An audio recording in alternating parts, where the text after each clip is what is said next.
നമസ്കാരം. ഇന്നലെ ഞാൻ യൂട്യൂബിൽ ഒരു ഷോർട്ട് വീഡിയോ കണ്ടു കേട്ടോ. അതിൻ്റെ കമൻറ്റ് ബോക്സ് പരിശോധിച്ചപ്പോൾ ഒരുപാട് പേർ അനുഭവിക്കുന്ന ഒരു ബുദ്ധിമുട്ടാണത്. എന്നാൽ അധികമാരും ചർച്ച ചെയ്യാത്ത ഒരു പ്രയാസമാണ്. ഞാൻ വ്യക്തിപരമായിട്ട് കൂടി അനുഭവിച്ചിട്ടുള്ള ഒരു കാര്യമാണ്. അതിനെപ്പറ്റി ഒന്ന് സംസാരിക്കണം, ചർച്ച ചെയ്യണമെന്ന് തോന്നി. കാരണം നിങ്ങളുടെയൊക്കെ കമൻറ്റുകൾ ഞാൻ ആഗ്രഹിക്കുന്നു. വിഷയം വേറൊന്നുമല്ല, ആരെങ്കിലുമൊക്കെ നമ്മളോട് കടം ചോദിക്കും. ചിലപ്പോൾ നമ്മുടെ കയ്യിൽ എന്തെങ്കിലും അത്യാവശ്യത്തിന് വെച്ചിരിക്കുന്ന പണം കാണും. ആർക്കും അധികമില്ലല്ലോ പണം, എല്ലാവരും ഓരോ ആവശ്യത്തിന് വേണ്ടിയിട്ട് കരുതിയിരിക്കുന്ന പണമായിരിക്കും. അപ്പോൾ ഈ അത്യാവശ്യക്കാർ വന്ന് ചോദിക്കുന്നത് എന്തെങ്കിലും ഹോസ്പിറ്റൽ കേസിനാണ്, അല്ലെങ്കിൽ കുട്ടികൾക്ക് ഫീസ് അടയ്ക്കാനാണ്, എന്തെങ്കിലും ഒരു എമർജൻസി പറഞ്ഞായിരിക്കും നമ്മളോട് കടം ചോദിക്കുന്ന എല്ലാവരും അത് ചോദിക്കുക.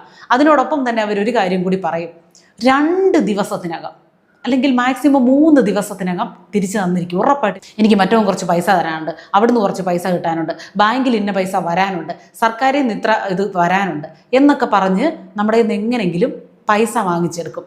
നമ്മുടെ കയ്യിൽ ഇനി ഇല്ലാത്ത സാഹചര്യമാണെങ്കിൽ നമ്മുടെ നന്മ മനസ്സിൻ്റെ വിശാലത കൊണ്ട് നമ്മൾ ആരുടെയെങ്കിലും കയ്യിൽ നിന്ന് കടം വാങ്ങിച്ചു കൊടുക്കുന്ന സാഹചര്യങ്ങളുമുണ്ട്. ഈ മറ്റുള്ളവർക്ക് നമുക്ക് ആവശ്യത്തിന് വെച്ചിരിക്കുന്ന പണമോ അല്ലെങ്കിൽ ആരുടെയെങ്കിലും കയ്യിൽ നിന്ന് വാങ്ങിച്ചോ ഒക്കെ കൊടുക്കുന്ന ആളുകൾ ഒരുപാട് പണത്തിന് ഏതെങ്കിലും സമയത്തൊക്കെ ബുദ്ധിമുട്ടിയിട്ടുള്ള ആളുകൾ കൂടിയായിരിക്കും. ജീവിതത്തിൽ കഷ്ടതകളും വേദനകളും അനുഭവിച്ചിട്ടുള്ള ആളുകളായിരിക്കും കൂടുതലും. വലിയ ധനികരൊന്നും ആയിരിക്കില്ല ഈ കൊടുത്ത് സഹായിക്കുന്നത്.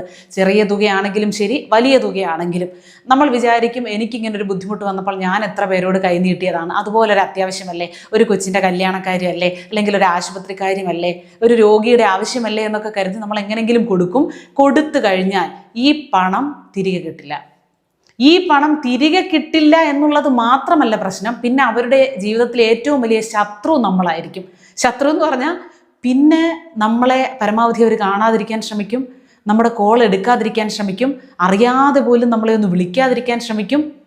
എല്ലാ സമൂഹ മാധ്യമ അക്കൗണ്ടുകളിലെല്ലാം നമ്മളെ ബ്ലോക്ക് ചെയ്യാൻ തുടങ്ങും. പിന്നെ അവർക്ക് നമ്മുടെ കോള് കാണുന്നതോ അല്ലെങ്കിൽ നമ്മളെ സംബന്ധിക്കുന്ന എന്തൊരു വിഷയവും അവർക്ക് വളരെ ഇറിറ്റേഷൻ ആകാൻ തുടങ്ങും. യഥാർത്ഥത്തിൽ ബാധിക്കപ്പെട്ടത് നമ്മളെയാണ്, നമുക്കാണ് തിരിച്ചത് തോന്നേണ്ടതെങ്കിലും അവർ ഇങ്ങോട്ട് നമ്മളോട് കാണിക്കാൻ തുടങ്ങും. ഈ 5000-ഓ 10,000-ഓ മാത്രമല്ല കേട്ടോ, വലിയ വലിയ തുകകളും സ്വർണ്ണാഭരണങ്ങളും ഒക്കെ ഇപ്പോൾ തരാം, 2 ദിവസം 3 ദിവസം 5 മാസം എന്നൊക്കെ പറഞ്ഞിട്ട് വർഷങ്ങളായിട്ടും തിരിച്ചു കൊടുക്കാത്ത ആളുകളുണ്ട്. പിന്നീട് ഇപ്പോൾ ഞാൻ ഇന്നലെ കണ്ട ഷോർട്ട് വീഡിയോയിൽ മറ്റൊരു അപകടം കൂടിയുണ്ട്. ഈ സ്ത്രീകൾ പുരുഷന്മാരുടെ കയ്യിൽ നിന്ന് എന്തെങ്കിലുമൊക്കെ പെട്ടെന്ന് തരാൻ ഇങ്ങനെ ഒരു വലിയ ബുദ്ധിമുട്ടാണ്, കൊച്ചിന് ഫീസ് അടയ്ക്കാനാണ്, എനിക്കൊരു ഗ്രാം സ്വർണം പോലും ഇല്ല പണയം വയ്ക്കുക എന്നൊക്കെ പറഞ്ഞ് എങ്ങനെങ്കിലും പാവപ്പെട്ട ആണുങ്ങളിൽ നിന്ന് പൈസ കടം വാങ്ങിച്ചിട്ട് തിരിച്ച് ചോദിക്കുമല്ലോ. പിന്നെ ഇവർ വിളിക്കുമ്പോൾ വലിയ ശല്യമാണ്. ഒരു 10,000 രൂപ 20,000 രൂപ വാങ്ങിച്ചതിന് ഇങ്ങനെ കിടന്ന് ശല്യപ്പെടുത്തുന്നു, വലിയ ശല്യമായല്ലോ, നാശം നാശം. പിന്നെ ഈ കൊടുത്ത ആളുടെ ഫോൺ നമ്പർ കാണുമ്പോഴേ നാശമാണെന്നാണ് പറയുന്നത്. എന്നിട്ട് ഇയാൾ പിന്നെയും വിളിച്ച് എന്ന് തരും, അത്യാവശ്യമായിട്ട് എനിക്കത് മറ്റൊരാൾക്ക് കൊടുക്കാനുള്ളതാണ്, പണം എന്ന് തരും എന്ന് ചോദിക്കുമ്പോൾ ഇനിയും എന്നെ ഇങ്ങനെ കടന്ന് വിളിച്ച് ശല്യപ്പെടുത്തി ഞാൻ പോലീസ് സ്റ്റേഷനിൽ കംപ്ലൈൻറ്റ് കൊടുക്കും, നിങ്ങൾ എന്നെ വിളിച്ച് ശല്യപ്പെടുത്തുകയാണെന്ന്. ഒരു 20,000 രൂപയുടെ കാര്യമല്ലേ, ഞാൻ നാട് വിട്ടൊന്നും പോകത്തില്ലല്ലോ, ഇത്തിരി പൈസ തന്നെന്നും പറഞ്ഞ് എന്നും ഇങ്ങനെ ശല്യപ്പെടുത്താൻ തുടങ്ങിയാൽ നമ്മളോട് ദേഷ്യപ്പെടാനും തുടങ്ങും, നമ്മൾ അവരുടെ ശത്രുവാകും. വേണമെങ്കിൽ നമ്മൾ പോലീസ് സ്റ്റേഷനിൽ കയറുകയും വേണം. എൻ്റെ ഇങ്ങനെ പൈസ കടം വാങ്ങിച്ചിട്ട് ഇല്ലാതായ കുറേ ബന്ധങ്ങളുണ്ട് കേട്ടോ. അപ്പോൾ തുടർച്ചയായിട്ട് എനിക്ക് വളരെ പക്വത ഇല്ലാത്ത സമയത്തൊക്കെയാണ്, ചെറിയ ചെറിയ തുകകളൊക്കെയാണ് ഞാനപ്പോൾ കൊടുക്കും. എൻ്റെ കയ്യിൽ ചിലപ്പോൾ നമ്മൾ മാസമൊക്കെ ഏകദേശം പകുതിക്ക് ശേഷം നമ്മളുടെ പ്രധാന ചിലവുകളൊക്കെ കഴിയുമ്പോൾ വലിയ തുകകളൊന്നും നമ്മുടെ കയ്യിൽ ഉണ്ടാവില്ല, മിച്ചം നമ്മുടെ സമ്പാദ്യമല്ല, നമുക്ക് ചിലവിന് വേണ്ടിയിട്ട് വെച്ചിരിക്കുന്ന കുറച്ച് പൈസയൊക്കെ കാണും. അപ്പോൾ ആ സമയത്ത് നമ്മുടെ കൂട്ടുകാരെങ്കിലുമൊക്കെ എന്തെങ്കിലും ഒരു അത്യാവശ്യം ചോദിക്കുമ്പോൾ ഫോൺ റീചാർജ് ചെയ്യാനാണ്, അങ്ങനെയാണ് ഇങ്ങനെയാണ് എന്നൊക്കെ ചോദിക്കുമ്പോൾ നമ്മൾ കൊടുക്കും. ചില വിദ്വാൻമാരുണ്ട് കേട്ടോ, മാക്സിമം ഒരു 200 രൂപയൊക്കെ കടം ചോദിക്കുകയുള്ളൂ. 200 രൂപ വെച്ച് ഒരു 10-12 പേരുടെ നിന്ന് കടം വാങ്ങിക്കും. അപ്പം നമ്മൾ വിചാരിക്കുന്നത് എന്താ, ഒരു 200 രൂപ അല്ലേ പോട്ടെ 200 അല്ലേ വാങ്ങിച്ചുള്ളൂ.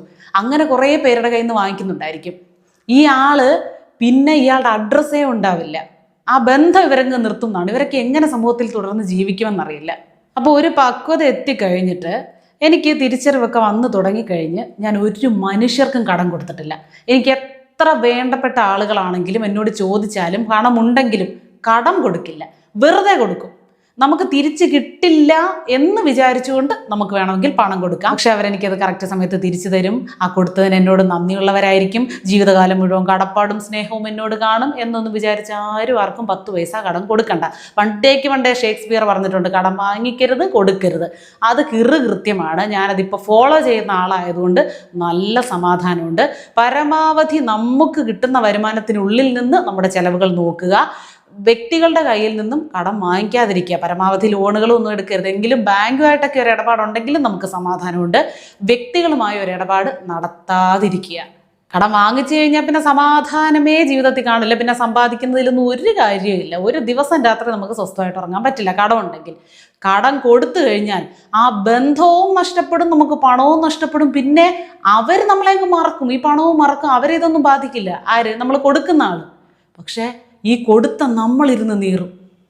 എന്നാലും നമുക്ക് പണം നഷ്ടമായതിൻ്റെ ഒരു ടെൻഷൻ, പിന്നെ എന്നാലും എന്നോട് അവളത് ചെയ്തല്ലോ, എന്നാലും എന്നോട് അവനത് ചെയ്തല്ലോ, എത്ര സിൻസിയറായിട്ടാണ് ഞാൻ നിന്നത്, എന്നാലും എങ്ങനെ കഴിഞ്ഞു.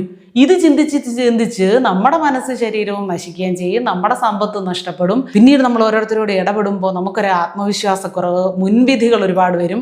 അതുകൊണ്ട് തന്നെ ഒരു തീരുമാനം അങ്ങ് എടുക്കുക. പരമാവധി എന്നല്ല, ആർക്കും കടം കൊടുക്കാതിരിക്കുക.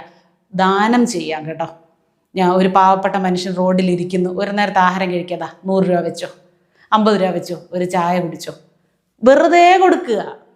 കടം കൊടുക്കരുത്. നിങ്ങൾക്ക് എത്ര പേർക്ക് കടം കൊടുത്തിട്ട് വളരെ മോശമായിട്ടുള്ള അനുഭവങ്ങൾ ഉണ്ടായിട്ടുണ്ട്, വ്യക്തിബന്ധങ്ങൾ നഷ്ടപ്പെട്ടിട്ടുണ്ട്? ഈ വക കാര്യങ്ങളൊക്കെ നമ്മുടെ കമൻറ്റ് ബോക്സിൽ എഴുതണം. ഒരുപാട് പേര് കമൻറ്റുകൾ ചെയ്യാറുണ്ട്. ഈ കമൻറ്റുകളെല്ലാം മാക്സിമം 95% കമൻറ്റുകളും ഞാൻ വായിക്കാറുണ്ട്, മറ്റുള്ള ആളുകളും വായിക്കാറുണ്ട്. കമൻറ്റ് ബോക്സ് എന്ന് പറഞ്ഞാൽ വേറൊരു ചർച്ചയ്ക്കുള്ള ഇടമാണ്. ഞാൻ ഈ പറയുന്നതിൻ്റെ ബാക്കി, അല്ലെങ്കിൽ ഞാൻ ഈ പറഞ്ഞതിലും അധികം, അല്ലെങ്കിൽ ഞാനിതിൽ പറയാത്ത കാര്യങ്ങൾ ഒരുപാട് നമ്മുടെ കമൻറ്റ് ബോക്സ് വായിച്ചാൽ ഒരുപാട് പോയിന്റുകൾ നിങ്ങൾക്ക് കിട്ടും, പുതിയ പുതിയ ആശയങ്ങൾ കിട്ടും. അപ്പോൾ നമുക്കൊരു ചർച്ചയ്ക്ക് വഴിയൊരുക്കുന്ന നമ്മുടെ വേദിയാണ് കമൻറ്റ് ബോക്സ്. അത് മാക്സിമം നമ്മുടെ വീഡിയോ കാണുന്ന എല്ലാവരും പ്രയോജനപ്പെടുത്തുക. അപ്പോൾ മടിക്കാതെ, മറക്കാതെ കമൻറ്റ് ചെയ്തോ.